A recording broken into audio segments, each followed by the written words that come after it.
Maura does the things that Dara just can't get away with. Dara Brown, best known by the stage name Maura Dara, is a stand-up comedian and one of Dublin's most popular young drag queens.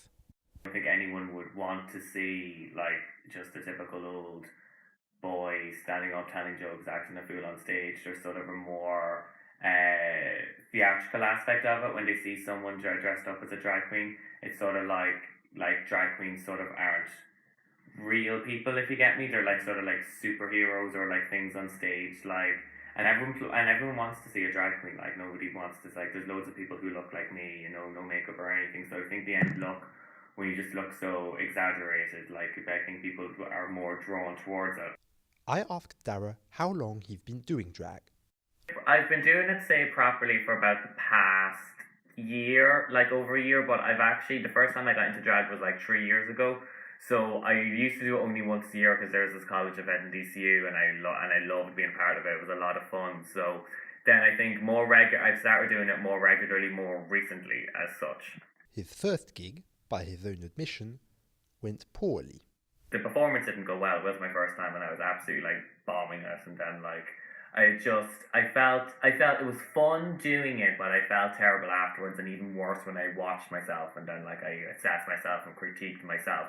But every time I'm on stage, I've always enjoyed being on stage. I've never had this feeling of, oh my god, get me out of here, I can't stand this. Even when I'm on a mic, I'm happy to talk away.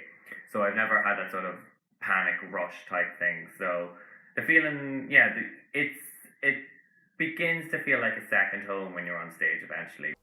His first big hit came in Belfast. I did a competition up in Belfast, and that's called Opportunity Frocks.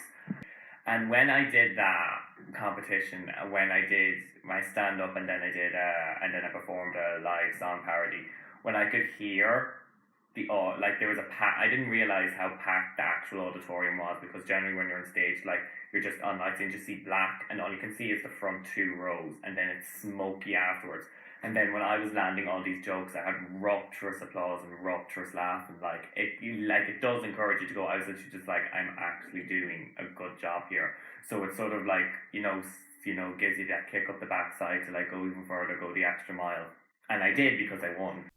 I asked Dara what drag means to him. I think drag for me is all about entertainment. Like, some people feel political about it, and some people, it did come from history, like, the first Pride War.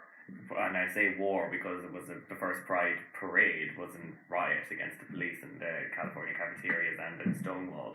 So that was rioting against, the oppression of the LGBT community. So there's always going to be that political side of it, and that's where it came from, and that's what I do like about it, because it sort of has that sort of angry fight back against the patriarchy. So I acknowledge and I appreciate that side.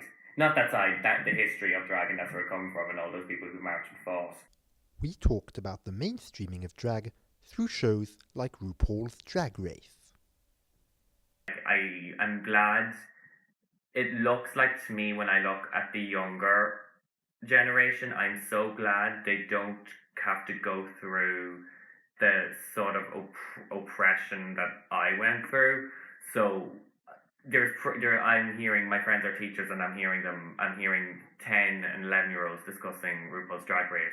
They watch it on Netflix, and they're in primary school, and like they're openly saying they're interested in like the same gender. So I think with the show become more relevant, like people are realizing how popular it has become. People don't slag or will ridicule or talk down or belittle anything that is big or popular or becoming more accepted, because like that sort of intolerance is sort of like not accepted anymore. I'm sort of jealous of the fact that like there is like 4 or 5 year olds growing up with the success that is RuPaul's Drag Race, because I would have loved to experience that when I was a child.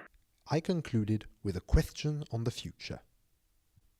I'd like to get into plays and then eventually do my own stand-up, and then the ultimate end goal for within 10 years' time, I would like to be a comedy act in the Edinburgh Fringe Festival, because I went to it a few years ago. I loved it. I loved the atmosphere there. I loved the variety of acts, and I definitely feel I could contribute to it, because I'm odd, I'm different, and I'm Maura Dara.